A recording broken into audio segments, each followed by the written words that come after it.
How to pay Prime Video subscription. Hey everyone, welcome back to the channel, and let's get right into this quick and easy tutorial. In your device, you can launch your preferred browser and search for Amazon.com, or you can tap open your Prime Video application if you have installed. Now from your Amazon shopping website, you can also pay for your Amazon Prime Video. For that, just click on the user icon at the top.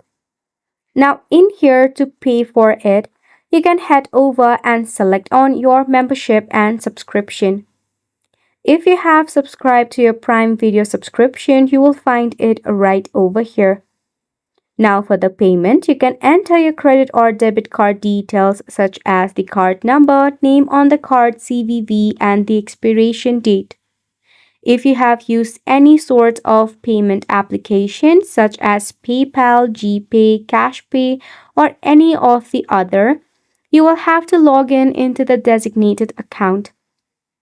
To never miss out any of the pay date, you can also toggle on the auto pay option.